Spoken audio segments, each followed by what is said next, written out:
Bueno, es muy complicado, por supuesto, administrar el tiempo como uno quisiera, pero el rato que uno está con la familia tiene que darle calidad de tiempo.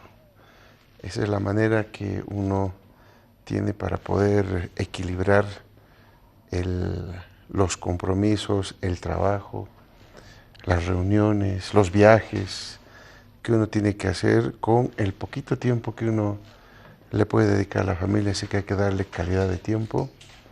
Felizmente, los hijos ya están algo creciditos, dos de ellos ya han hecho su familia, así que eh, no tengo mucha obligatoriedad de estar conduciéndolos, ya están grandecitos, felizmente, pero en la casa siempre hay que dedicarse un tiempo a las tareas normales y cotidianas que una persona hace en su hogar. Muchas veces hay que ordenar, muchas veces hay que estar ayudando en la limpieza, en fin, hay que hacer ese tipo de cosas y combinar con todo el trabajo y todo el compromiso que uno tiene en las actividades cotidianas del día a día. Que yo era inclinado a los números y la pretensión que tenía, como muchos de mis amigos de ese momento, yo tenía que estudiar ingeniería electrónica, era mi deseo de estudiar ingeniería electrónica.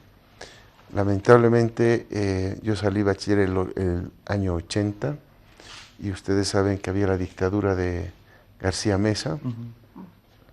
Se complicó el año escolar por una parte, pero por otra, para nosotros los que yo ya estaba metido en temas del Partido Socialista uno, en realidad muy joven, y no había cabida, todavía la universidad lo manejaba eh, gente de la dictadura.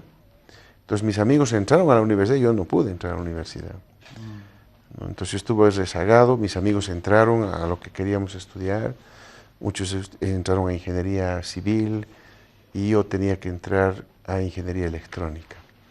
Entonces no pudo ser y gracias al deporte logré entrar a la carrera de economía. Fueron momentos muy interesantes de lo que ocurrió eso. Pero sin embargo, y miren ustedes cómo es la vida, en el test de aptitudes que nos hacían en el colegio para ver dónde uno puede estudiar, a mí me salía medicina como Mm. la primera opción y muy de lejos con las otras, como ingenierías, arquitecturas y todo ello, salía muy lejos. Primero era medicina, ¿no? Y bueno, miren, ahora estoy. Miren, mi vida en la música es desde muy niño, muy joven. Yo aprendí a tocar charango primero. Yo toco charango y yo tenía inclinación de aprender a tocar varios instrumentos. Tocaba charango, tocaba zampoña. eh, y bueno, más adelante, mi tío tenía una guitarra Yamaha, me acuerdo muy bien, y él tocaba muy bien. Yo lo veía y quería aprender a tocar. Entonces un día me dijo, aquí está la guitarra, el rato que quieres entras, utilizas, porque él sabía, porque él me veía tocar charango. Yo soy autodidacta, aprendí a tocar solo el charango, solo la zampoña y también aprendí a tocar solo la guitarra. Entonces, por supuesto, los grandes músicos que me ven tocar van a decir que algunas cosas no las hago muy ortodoxamente, es porque yo aprendí solo a tocarla. Entonces, desde ahí mi afición por la música, por interpretar piezas musicales, especialmente la música nacional, que es una de mis más favoritas. Y bueno, miren, tengo varias canciones que me gusta tocar en guitarra, son las canciones de protesta, por supuesto, han formado mi juventud, ¿no? En la universidad, cuando en esas veces los jóvenes allá en la universidad lo que hacíamos era estudiar. Yo hacía un poco de política también, estuve en los centros de estudiantes y todo eso. Y también, por supuesto, algunas oportunidades había en las guitarreadas, que eran muy famosas entre los universitarios, que por supuesto era uno de los invitados especiales. Ustedes se imaginarán por qué. Claro. El tiempo libre hoy escasea, ¿no? Pero cuando yo tenía un cierto tiempo libre, a mí siempre me ha gustado investigar, leer, es mi afición. Yo soy de muy pequeño me gustaba la investigación y bueno, también lo aprendí solo, ¿no? A investigar, y por eso es que hemos podido elaborar varios artículos bastante innovadores en el aspecto económico, por ejemplo. O sea que el poco tiempo libre cuando tengo hay que leer, hay que investigar, hay que estudiar, me gusta. Yo creo que es una de las mejores cosas que uno puede hacer con su tiempo libre. Yo soy stronguista desde muy niño. En realidad creo que ya en mi cuna estaba el amarillo y negro, ¿no? Así que soy stronguista de corazón. Tengo recortes de los equipos desde que tengo uso de razón ahí. Tengo recortes del equipo del Stronger cuando antes del accidente de Biloco. Tengo sus fotos de los arqueros, todo ello, jugadores. Y he coleccionado siempre las fotografías del Tigre, ¿no? Mi plato favorito es, por supuesto, un plato muy, muy típico boliviano, muy paceño, que es el fricasé. Bueno, el primer momento, por supuesto, una enorme tristeza, ¿no? La forma en que tenía que salir de mi país, porque pese a que tenía el salvoconducto, la policía boliviana y algunos agentes en el aeropuerto hicieron todo para que no me vaya. O sea que no es cierto eso de que yo tenía el salvoconducto y me fui feliz.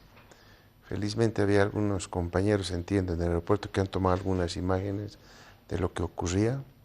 Si no hubiese sido por una actitud muy decidida de la embajadora de México, del embajador de Uruguay que me acompañaban en ese momento, yo le aseguro que no me hubiera ido pese a tener un salvoconducto. Y también hay que reconocer de un diplomático argentino que estaba ahí en ese momento, porque todos los que estábamos yendo en ese viaje, ¿no? Algunos inclusive que estábamos también en la embajada, ya estaban abordando el avión, ¿no? Ya estaban, yo no había pasado migración porque no había la instrucción de que yo pueda pasar migración para tomar el avión, pese a tener el salvoconducto firmado por el gobierno de facto. Entonces yo sentí una profunda tristeza de cómo yo estaba saliendo de mi propio país, ¿no? Queriendo ser ultrajado, me querían hacer pasar por el escáner donde hacen pasar pues a los narcotraficantes, ¿no?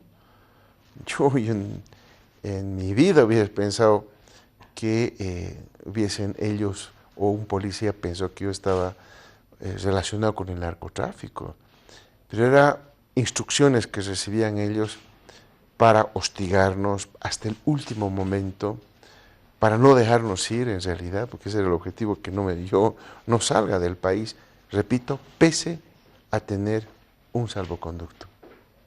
Entonces yo me iba triste porque dejaba a la familia, ¿no? Al margen de dejar a la familia, dejaba mi pueblo, mi país, y yo tenía que salir por cuestiones de salud, porque yo me hago hacer un examen, ya estaba en deuda con el médico, porque yo tenía que estar, si no me equivoco, en septiembre, octubre, ya tenía que estar haciéndome los exámenes de rutina que me suelo hacer por las condiciones de salud que tenía anteriormente. Entonces me hacen un control, yo tenía que hacer, porque cuando ya es un poco más exceda, ya uno no puede, yo tenía que salir, y estábamos ahí saliendo en el mes de diciembre, ¿no? Entonces me iba triste porque dejaba a la familia, dejaba a los amigos, dejaba mi país, y bueno, uno decía, ¿cómo puedo salir yo en estas condiciones de mi país luego de haberle dado todo, ¿no? Fue un triste momento. Pero la historia nos reivindica cuando las organizaciones sociales en Argentina nos nominan como uno de los candidatos por el movimiento al socialismo. Han sido varios de ellos. Éramos 5 en realidad en la lista, recuerdo bien. Y bueno, al final del debate logran un acuerdo que después se plasma en una campaña que también ha sido muy complicada en nuestro país por muchas razones. y se logra el 55% gracias al apoyo popular, a la conciencia del pueblo boliviano. Yo creo que es muy, muy importante ese hecho.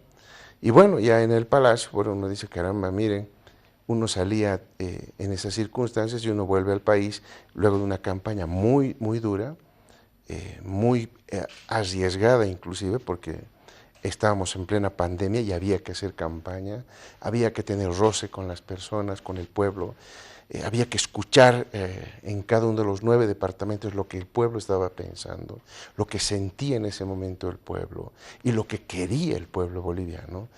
Eran momentos sumamente importantes para la población, había una sensación de tristeza, de dolor, de temor al mismo tiempo, sumado con todo ese